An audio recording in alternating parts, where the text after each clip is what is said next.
Welcome back to the Stenosis SlogCast. This episode 11 this time. At least I think it's 11. It's been a little while since I have done one. And there's been a lot going on lately.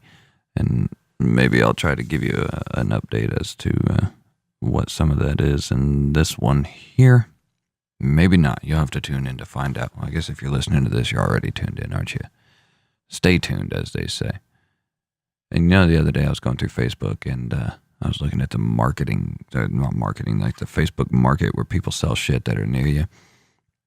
And there was nothing around me, so I was like, I'm going to branch out a little bit. And I saw this person on there. I can't remember what the fuck they were selling, but the last name was Wamseldorf. Yeah, Wamseldorf. The very first thought that popped into my head was not what they were selling or the price of it, because I don't think I was interested, but the first thing that popped into my head was, I kind of feel bad for them because there's a limited number of things that person can do in life. With a last name of Wamseldorf, you're right there. There's a ceiling. That's a shame, isn't it? You get to your last name. Like, for example, that person will probably never be president. I don't think you could have President Wamseldorf. Not many people would take that seriously. You go to the UN, yeah, who are you? I'm President Wamseldorf. But that's when you get into politics, and that's where I step out of it.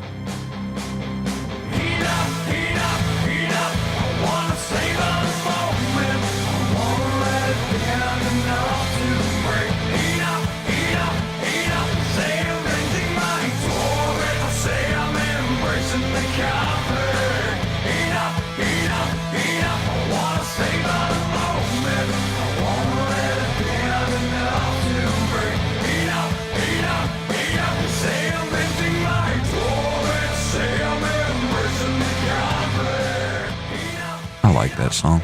That's probably one of my favorites off of the Notion album.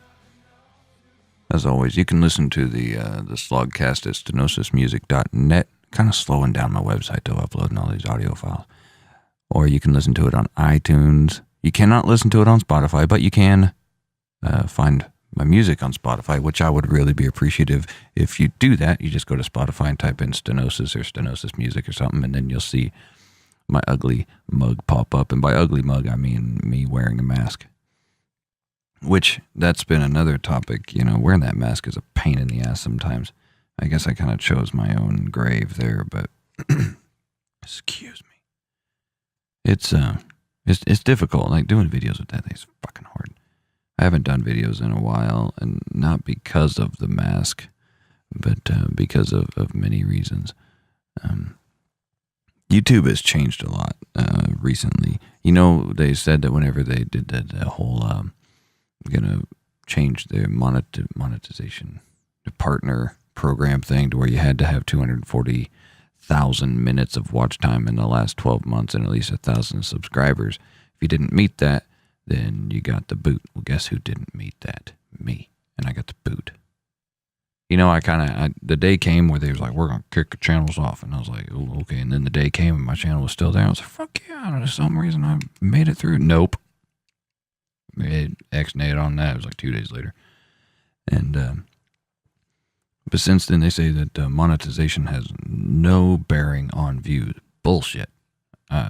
Bullshit. I've seen it.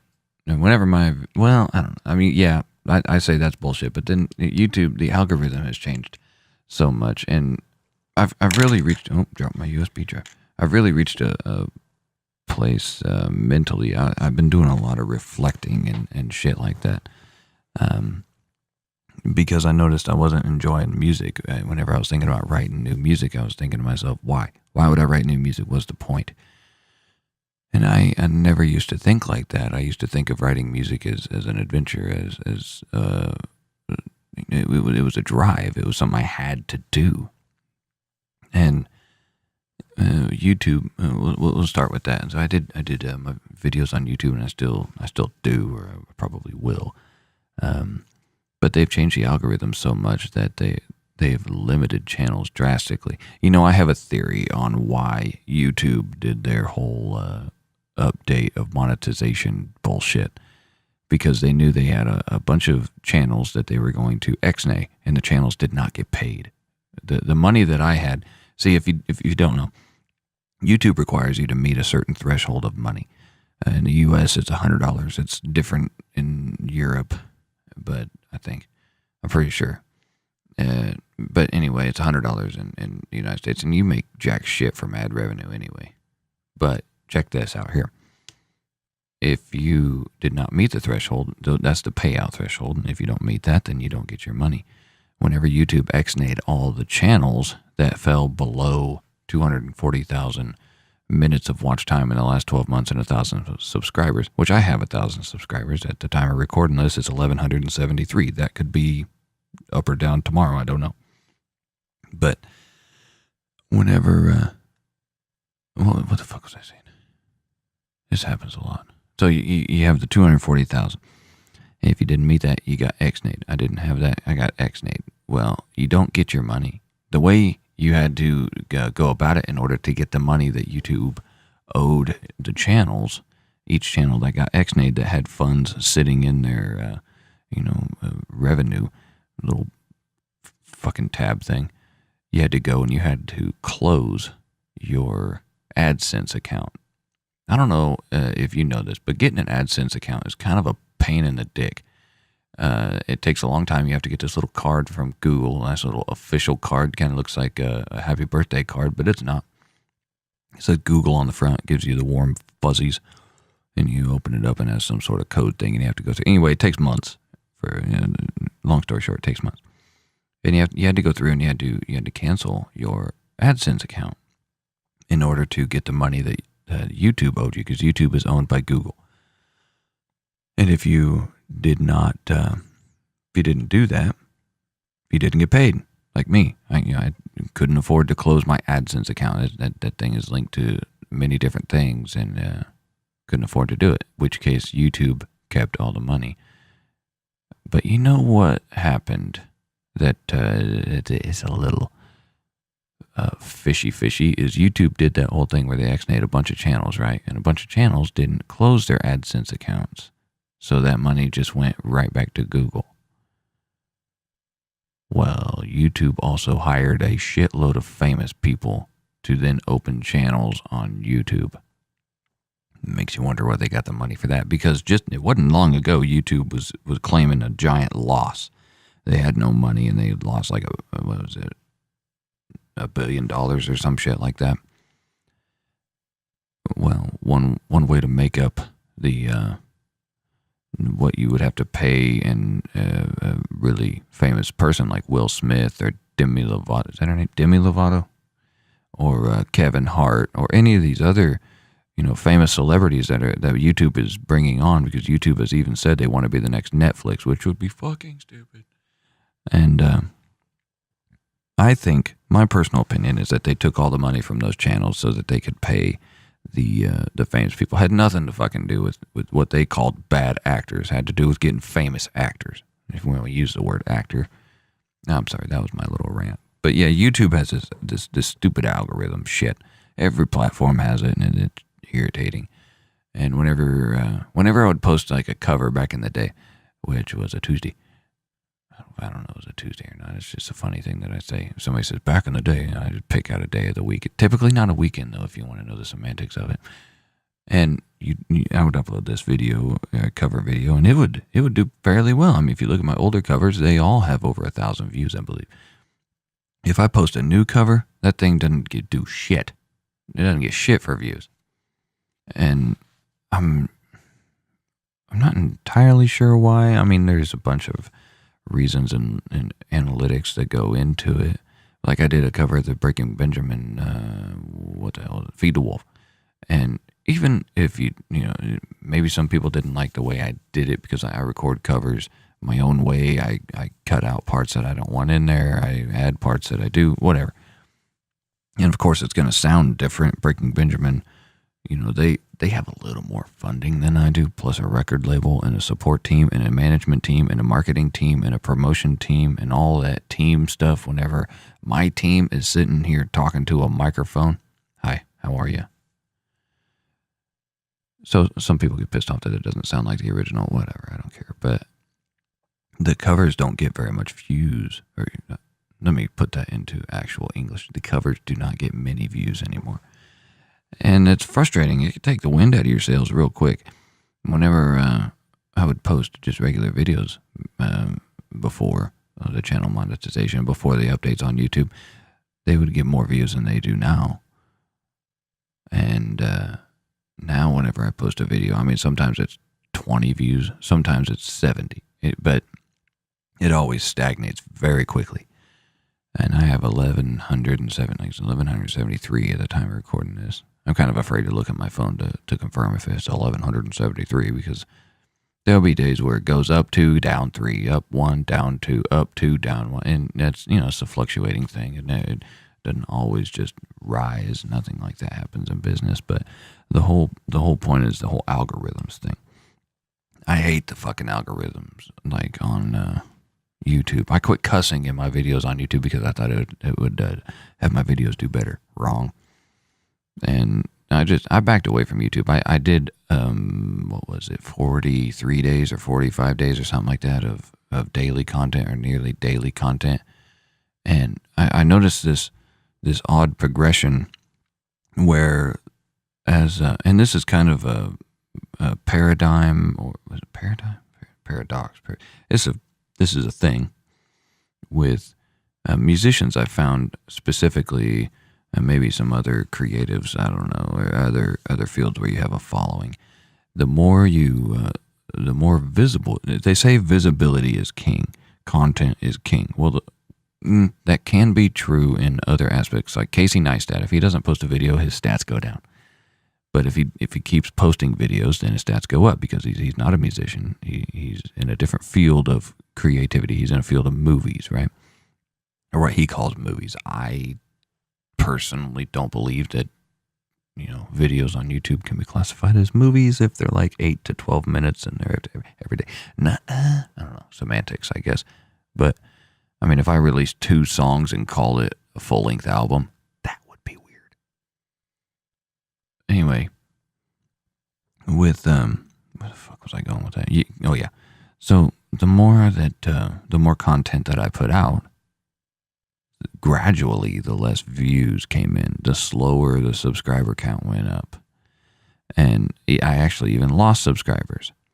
So as I was posting more content, and you'll notice this across some other platforms like Instagram, there are people who are creatives who, something has happened with their shit where if they post a picture on Instagram, they lose followers. And I don't really know what the root of that is as far as algorithms go. But it's incredibly disheartening. I'm taking a lot of time out of my day and taking time away from my family and, away from the things that matter to me. Not to say that music and creating content doesn't matter, because it very much does. It's who I am. It's what I do.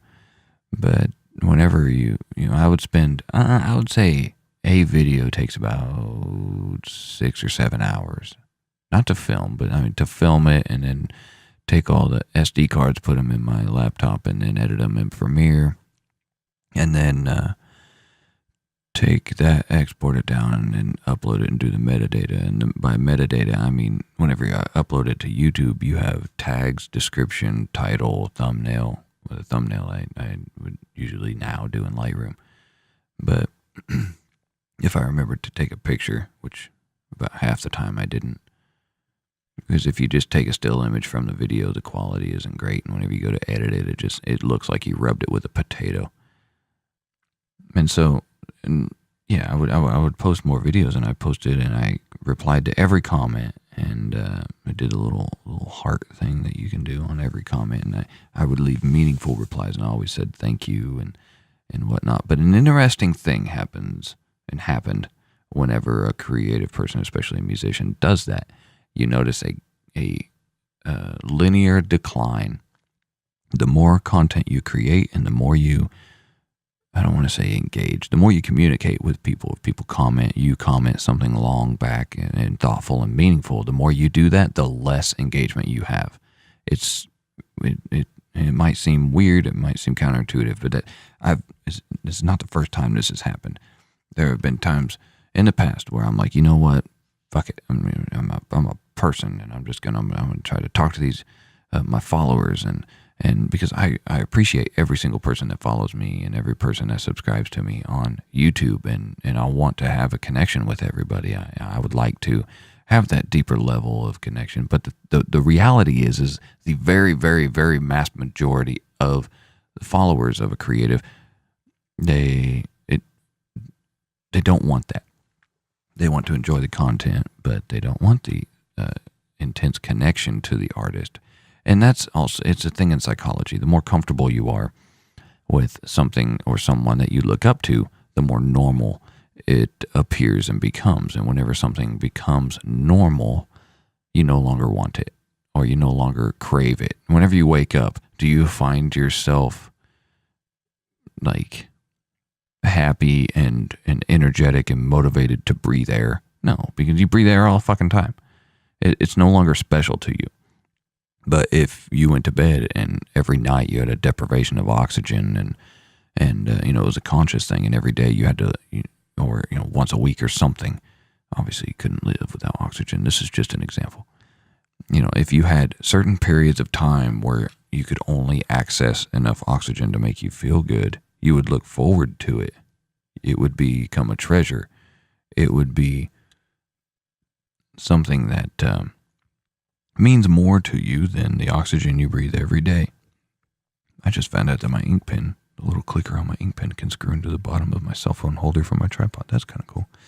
But anyway, so that's kind of discouraging as a creative person, because as a musician, most musicians want to write songs to connect with people and resonate with people, but in a way it has to be a behind the curtain sort of relationship. Otherwise the musician's reputation falls. That's why people hold Trent Reznor and Dave Grohl and James Hetfield in such high regard. You can't just call them, or you can't just message them and expect a message back. It's not something that I'm happy with. It's not the way I would prefer it, but it's just the way it is. I mean, and the thing is like, people, I just hit myself in the face with a pen. People will message me and they say very nice things, and I feel like a dick if I don't message them back, and they're very nice people. And then if I message them back, and then they'll message me something lengthy that I read and I take to heart, and then I respond in kind, and then you just see them gradually taper off. They won't engage with the content as much, and they don't message you anymore, and then that connection that you thought you had was gone, and then that also leads to artist depression. Artist depression is a real thing. It's not something that's taken nearly as seriously as it should. But back to the algorithms thing. Lately, I've been getting nostalgic of the year 2008. And now, why that year? Is it just some arbitrary year? No. 2008 was an extremely magical yet fearful year for me. It was a year full of energy and unknown, in a good way, though. I mean, every day was had this sense of moving forward, and this sense of getting somewhere. Musically, I was inspired, and I just could not. There was no end to writing, and I didn't know what it was to have the artistic well, as you could call it, tainted by business. Because business and art are enemies. Some might disagree with that, but you're wrong. Business and art are enemies. The more business you apply to an art form, the less artistic it is, and the more art you apply to a business, the less successful it is. That's a stone cold fact right there. The more I've focused on business, the less creative I've gotten, and the more discouraged I've gotten, and the more lost, I guess you could say, I've gotten. I in my SlogCast before, I talked about like depression and shit like that, and I went through, just a down time for a number of months there. There's a lot going on. My son was born, and my son has special needs, and we thought he had, the doctor thought that he had what's called Furman syndrome, because my son, and we're getting in deep here, my son, he wasn't expected to survive birth. In utero, they thought he had what's called osteogenesis imperfecta. I think I mentioned it in the former SlogCast, but I'll go through it again. Thought he had osteogenesis imperfecta because he had bowed femurs, or the big bones in your legs above the knee, below the hip. That's your femur. His femurs were bowed, so they thought he had brittle bone disease. And we didn't know if he would have brittle bone disease. Actually, we didn't know until a couple days after he was born. And we didn't know if he would breathe whenever he was born. He did. Came out screaming. That was a great thing. And it was just this whirlwind, a lot going on. I mean, a lot. And it's hard to think about business and stuff. And then whenever that's happening, the business is failing and you're trying to focus more on business and what's going to succeed, and then in doing that the business fails more, and then you focus more on business and the business fails more, and it takes away from your creativity. It discourages your artistic side, and you're wanting your baby to survive, and you want to be a good father. I mean, a shitload of stuff all at the same time, right? So my son was born, and my son on his left hand he has 2 thumbs and 2 fingers. So he has what's called a bifid thumb. So he has two complete thumbs on his left hand, and then he has a middle finger and a ring finger on his left hand. He didn't grow an index finger or a pinky.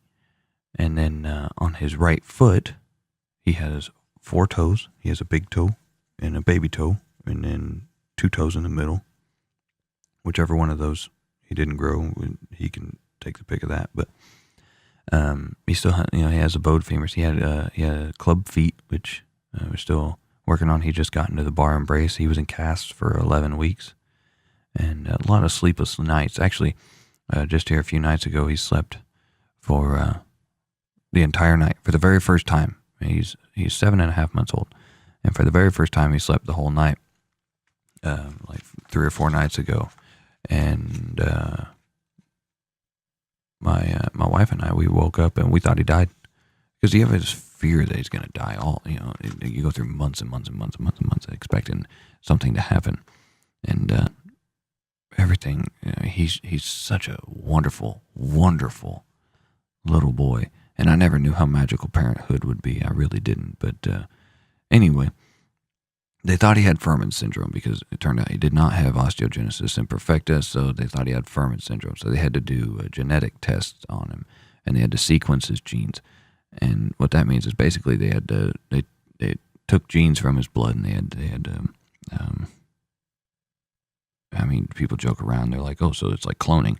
It's not all that different, I guess you could say, but they duplicate his genes over and over and over again to see where the what they call abnormality, which if you know special needs people, or you're the parent of a special needs child, you'll know the word abnormality or abnormal or wrong or missing or stuff like that. It pisses you off because there's nothing abnormal about it. Like, who's the fuck to say what's normal? Anyway, back to it. He thought he had Fuhrman's syndrome. Took 4 months for that genetic test to complete. That's how long apparently it takes to grow DNA. That's not unexpected, I guess. DNA is kind of a thing. And he doesn't have Fuhrman's syndrome. So now it's just chalked up to unknown skeletal dysplasia. And he's incredibly smart. Like cognitively, he's far advanced from where he quote unquote should be. Which during the pregnancy, my wife and I, we learned that whenever people say normal is a setting on a washing machine. Which, fun fact, I actually looked at our washing machine and it doesn't have a normal setting. It's one of those advanced washing machines, nice fancy dancy thing. It's got a little jingle that it sings whenever it's done. I like it. But so that's the story on my son, and he was named after my brother who passed away, the one that I wrote So Low for. And it's just been a whirlwind and a maelstrom and whatnot, which has started to level off, started to settle out, right? Because a lot of the fears that he's not going to survive and shit like that is dwindle down, and we can actually focus on being happy and having a future and shit like that together. The stuff that people kind of take for granted.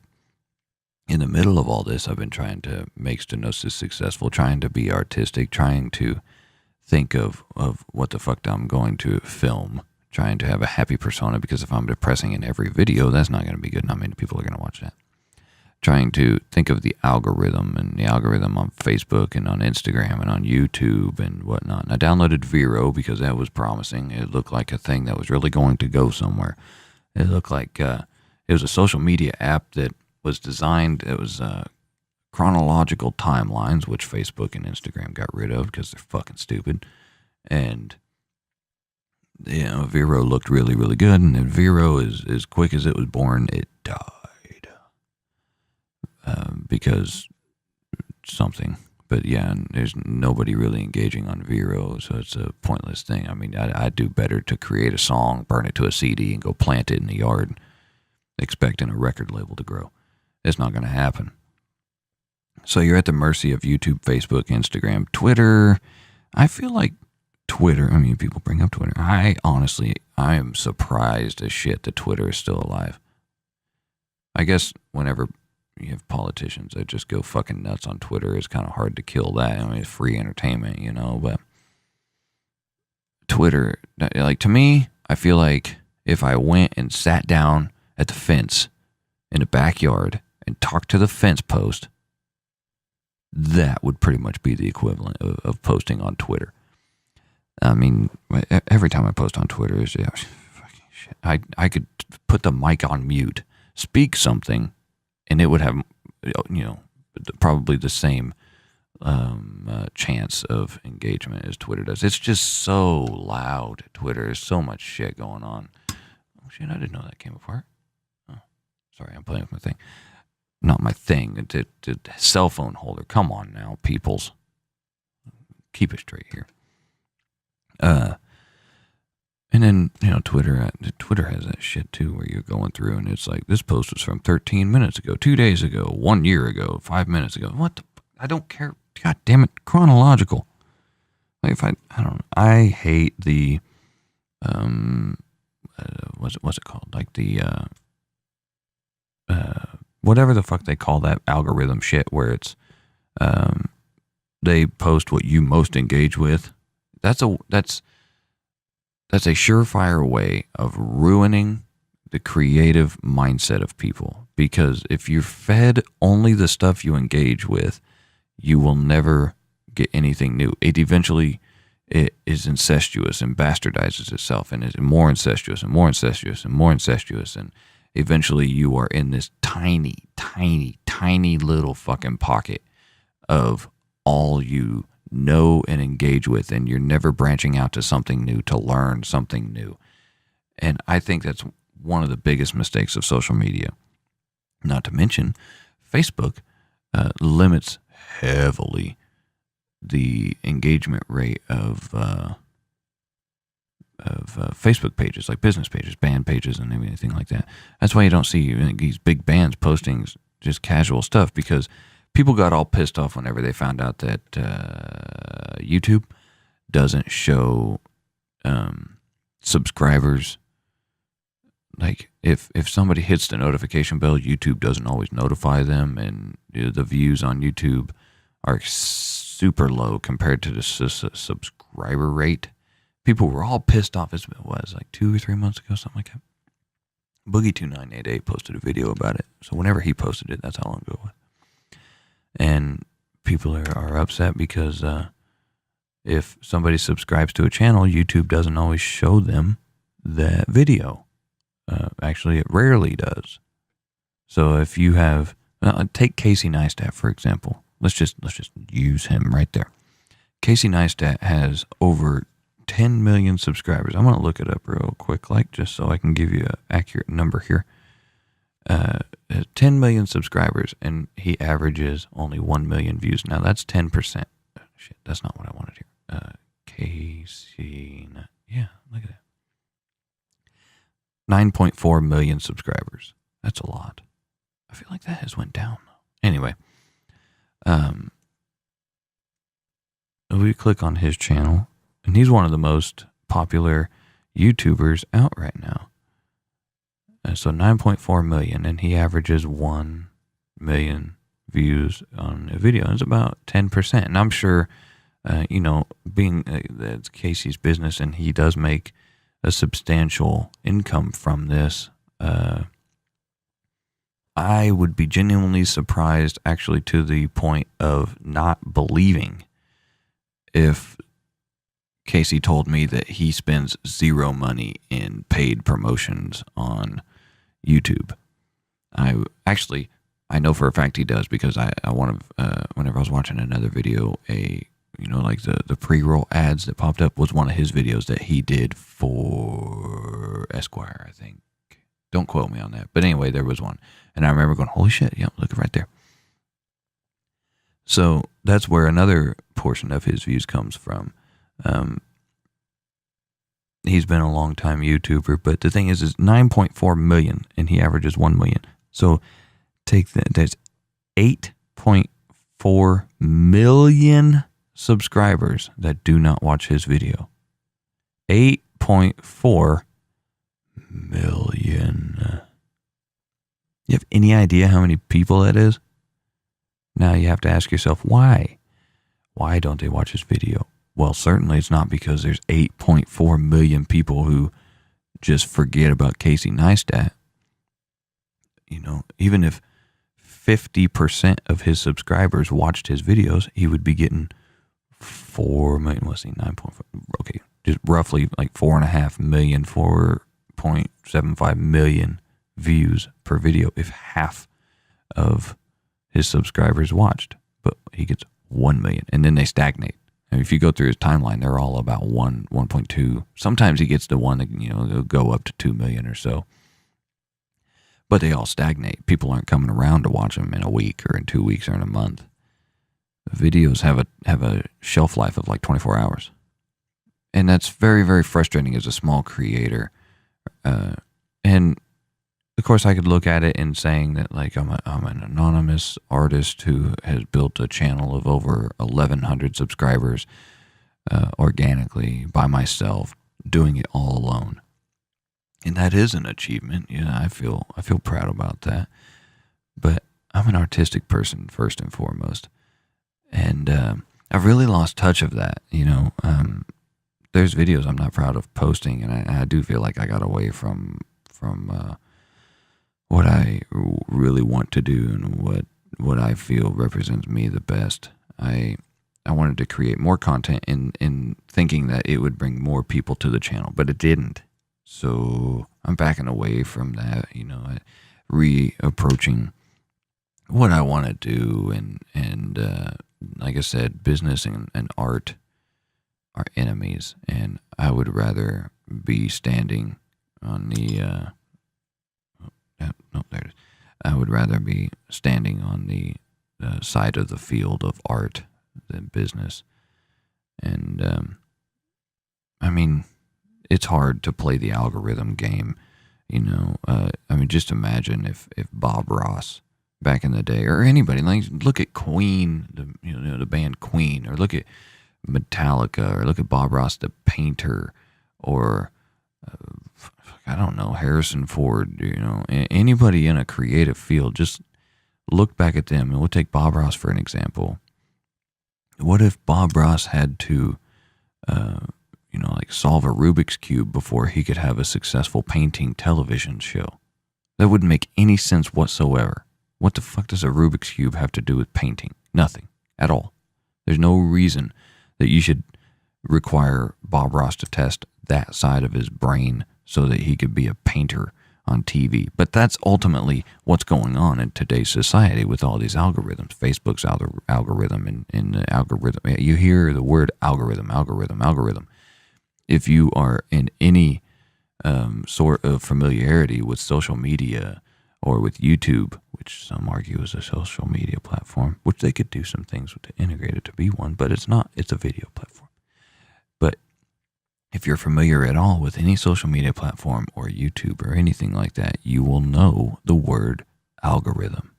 And the word algorithm A synonym to that, you can look it up. I might be paraphrasing here, but a synonym to algorithm is something that, off the top of my head, I would call horseshit. I hate algorithms. Algorithms are stupid because it's forcing artists, it's forcing musicians, painters, creative people who have a brain that was born and bred differently than some other people. Like there are people who are gifted at woodworking. There are people who are gifted at math. There are people who are gifted at painting. There are people who are gifted in, just pick something. There's a reason why there are so many professions in this world, because everybody is born a little bit differently and with different strengths. Somebody who is fantastic at math may not be able to write a great song. And somebody who has written the greatest song in history may not be able to do the most simple math that somebody else thinks, oh, hell, that's super easy. It's a thing that in order to have exposure, you have to use social media, which I don't like. But you have to do that. And in order to do that, you have to understand these stupid fucking algorithms that they utilize that you have to try to beat or get ahead of, or else you fail. Now, that's not entirely fair, is it? Of course, life isn't fair. That's an old saying. Life's not fair. Get used to it, right? But I think I hate algorithms. I really do. It forces somebody who is artistic and creative to dilute their art and their creativity to replace that part of their brain with more business, more analytics, more algorithmic processing. And a person is only born with so much RAM, so to speak. Like a computer has RAM, be it 2, 4, 6, 8, 16, 32 gigs. And if your computer only has 8 gigs of RAM, you're probably not going to be able to stream on it while playing a video game, while talking to somebody else through Skype or whatever. And in order to be a creative person these days, you kind of have to do that. You have to know how to record yourself. You have to know how to market yourself. You have to know how to spread your word. You have to know how to beat these algorithms. You have to know how to take good pictures, edit good pictures, do good video, edit good video, build a website, format a website, syndicate a website, do a podcast. And syndicate the podcast, figure out how to, or you can pay a lot of money to have somebody else do it for you. But then again, how are you going to do that if you can't make money from your art to begin with? Do you see the snake eating its own tail here? That's what the industry has sort of become. So that's why I backed away. That's why the only thing that has been consistent every single day is my Patreon. And that's at patreon.com/Stenosis music, I think. Pretty sure. A little shameless plug there. I post every day on Patreon. I do daily stories on there. And I am incredibly appreciative of those who support me on Patreon, whether it's $1 a month or $10 a month or $20. I have different tiers set up to give different rewards for those who support me on there. And that's every month. That's not per video. My big thing, and I express this to my patrons all the time, is fairness. I never want them to think or be confused as to what, one, they're getting, two, how much they're going to pay for it. They know exactly how much every single month they pay me, and they know exactly what they get out of it. It's all super clear. I don't do this red tape bullshit. Going through all this in this, 30-some-odd minute podcast thus far, you will know that I'm a very simple person. Things can be spelled out. They can be very in order if the person in control of it does it that way. The person in control of Facebook and YouTube doesn't do it that way. But I do on my Patreon. I want to be fair. I want to be clear, transparent to everybody who supports me on there. And like I said, words can never go to express how appreciative I am. The money that I get on there, I don't take that money and go fucking buy a beer, pack of cigarettes. I don't even smoke anymore. But by the way, fun fact, a lot of people bitch about Sully Erna's voice not being raspy anymore. That's why. He and I both quit smoking, not at the same time, nor was it a planned thing between the two of us. I've never met him. But whenever you quit smoking, you lose rasp in your voice. So in case you were curious. I quit smoking some years ago. Sometimes I miss it, but then at the same time, I don't really miss waking up feeling like a mule has kicked me in the chest. But On my Patreon, all the rewards are clearly laid out on there, and I do daily stories, and also that will be the very first place that I do a face reveal. Now, why would I do a face reveal? Well, didn't I say in the past that the mask is here to stay? Well, it is. The mask is I think it's been around long enough to be the brand image of Stenosis. Um,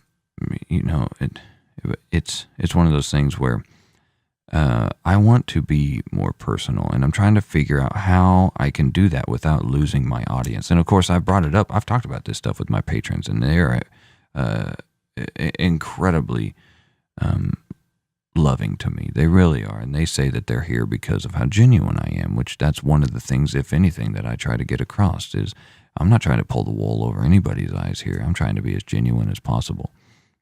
I'm trying to create something real. I'm trying to live my dreams and show my son that it's okay for him to live his. He's already going to have enough difficulty in life. He really will. I mean, the other day, we were, my wife's grandpa had to go through quadruple bypass surgery recently. It was unexpected. He had a heart attack. Anyway, they only had to do triple bypass, which was wonderful, and he's recovering fantastically well. I had my appendix taken out. I didn't even recover as well as he's recovering with this triple bypass. It's just crazy. But anyway, we was going to the hospital where her grandpa was, and in the back seat was my son, and we had this mirror to where you can look in the rearview mirror and looks in another mirror because you have to have a rear-facing car seat in a car. And my son was looking at his right hand, and it would have 5 fingers, and he was just looking at the palm, and he was looking at the back, and then real slow, looking at the palm, looking at the back, very inquisitive.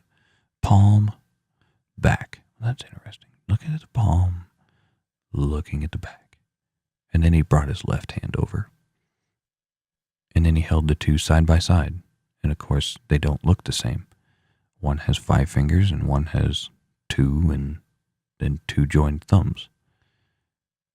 And I was watching him in the rearview mirror, and he just looked slowly at both of his hands, and then gently put them in his lap and fell asleep.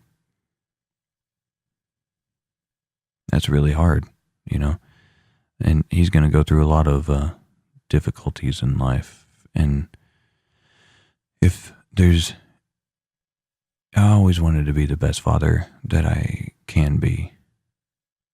And if there's one thing among many that I would love to teach him, I want it to be that I want him to know it's okay to chase your dreams and to never give up. And there's a saying, fail forward. You're going to fail in trying to chase your dreams, and there are people who will look at you like you're crazy. Like, what the fuck are you doing? Why don't you go get a real job? What the hell is a real job? Whenever you're living your dreams, all of a sudden you have to justify your decisions to everybody else. Well, nobody's living your life but you. I did a video about that on YouTube here a little while ago. It's called Something You Need to Know. I suggest you go watch that. It was eating me up one night, and I felt I needed to make that video, so I came in here, threw my mask on, and did it. And I really recommend you watch that if you haven't already, or if you have, go watch it again. Because if there's something that I can show you too, that hopefully I bring some value to you about, is I never want you to be afraid to live your dreams either. This life is really, really, really, really, really short. And tomorrow, this life might not be a life anymore. So, as much as I have to remind myself every day, it's okay to live your dreams. It's going to suck most of the time. Most of the time, it's going to really suck. You're going to feel like a failure. You're going to feel like you're not getting anywhere. That's the way I've felt for months. I was looking at my stats on like Spotify, I think was the main one. I was looking at my stats on there, and like I said, to tie this back to the beginning, I've been reminiscent of 2008 and my artistic, that ball of energy, that lightning that lives under your chest, that that little existence that is within you that knows that there's something more, that knows that there is something else there in the ether that is made for you, meant for you, that you were intended to find. That is what I hope you never lose. And that's one thing that's diminished in me over the years. And in 2008, that motherfucker right there was strong. Sorry for my language, but I mean, that thing was that was so strong.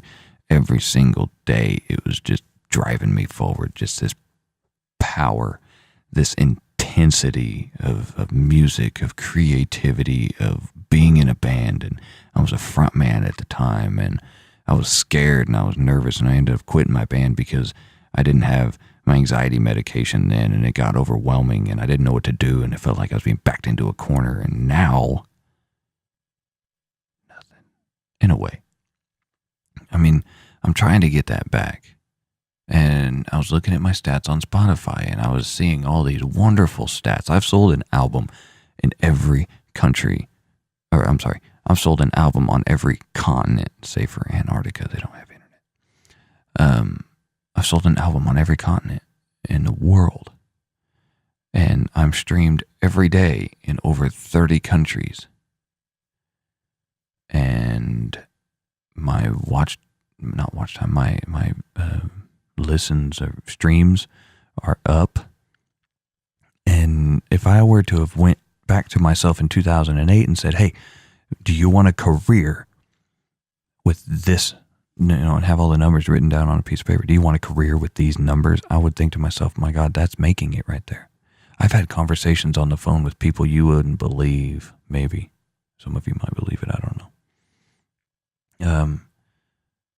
And if I were to say, hey, what if I gave you the ability to contact these people that you right now look up to and think of as inspirations? Hey, what if you had these numbers of streams? What if you were sold albums in all of these countries? What if in these countries you were streamed every day? What if you had people in these countries telling you how much you mean to their life? What would you think? And then I would, back then in 2008, I would say, that's the dream right there.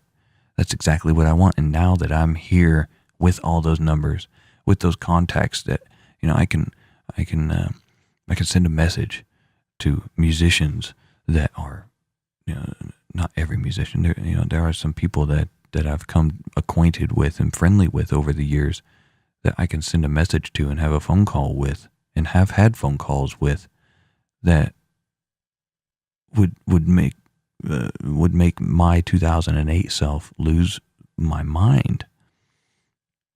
And it doesn't feel like the dream. It feels like I want 2008. So see, that's the paradox. That's the paradigm, or whatever fucking word it is. I don't really know, or that's the dilemma, the dichotomy. In 2008, I wanted what I have today. And today, I want what I had in 2008. And right now, I'm working on the journey of finding where those meet and putting 2008 in the preference and having today in the acceptance of the journey. But the journey is the art. The journey is the creativity. The journey is the music. And that's what I'm wanting to get back to. I'm trying to fill Stenosis out as a band so that it is not just me doing this. I want to take it to the stage. I want to perform again. I want to stand in the lights and see a crowd and sing a song and feel that energy again and feel alive and do what's right for me, my family, my son, and live a better life, and not just settle for something, not just sit back and say, this is life, this is what it's going to be, but I'm comfortable with it. No, fuck that. I want to be better. I want to do more. I want to live more. I want to be happier. And I want to create better stuff for all of you who listen to me, especially those who have made it this far in this podcast. This motherfucker right now is over 48 minutes, maybe, something like that. Will I do a face reveal? Yeah, honestly, I will. The mask will be, and that's another thing. Just constant thinking of how to do things, how to run about it, how to best do it, because I don't want to lose my followers. There's no reason to ex-nay everything I've built thus far. I want to find a way where I can marry the future with the past. And that's a constant struggle whenever you're doing it all yourself. There's nobody to bounce it off of. So it takes a little bit longer. Instead of having 5 people to work on one decision, it takes one person 5 times as long to work on the same decision. So yeah, one day I will do a face reveal, and those who support me on Patreon will see me long before I do it anywhere else. That I've already decided, and I've told them. Also, I've told everybody on Patreon who supports me, if I do a show that is near them, they won't have to pay to get in or anything. I'll have them on the guest list. They just send me a message, say, hey, I'm in that town. All right, cool. I'd love to meet up with everybody who supports me on there and everybody in general, and just talk to you, those who actually want to have a sense of communication in a relationship. If you don't, and if you just want to enjoy the music and the artistic side of Stenosis, that's great. That's fine too. I thank you very much for being there. But those who want a deeper connection, let me know. As an artist, we all strive for deeper connections in some way, shape, or form. So, yeah, eventually there will be a face reveal, and it'll fall in line with the band and the shows. And I'll still wear the mask for live shows, and then probably take it off because that some bitch is hot, and it's hard to sing and breathe through consistently. But I have it all kind of planned out in my head loosely. I'm trying to think of a way to do videos on YouTube without a mask. Thought about creating another channel. Still not sure about that. If you have any suggestions at all with that, let me know. Whether you email me or send me a message on any platform. You can message me on Facebook or Instagram or Twitter or anything like that. That's one thing the algorithm hasn't gotten a hold of yet. So yeah, shoot me a message if you have any ideas there. And the support of my patrons with that has been massive too. They have told me that they actually, none of them care if I unmask, do a face reveal, because again, they say they're there for how genuine I am, and that means the world to me. It really, really does, to know that there are people who actually support me, and that's where I engage the most, because I know that those who support me on Patreon, they are here for the long haul. I can engage with them, and they're not going to fade away. And that's part of the dream right there. It really is. And if you can't support me on Patreon, that's fine. I'm not saying you have to. You can still message me. But those on Patreon, they get the daily stories. They get the exclusive posts, like the blog posts that I type up on there. I'll post pictures and videos, and I release all my covers early on there. Actually, I just decided I worked on some covers, and I'm going to be uploading them today or tomorrow, sometime soon, for them to download. They can just have them, the audio versions. So,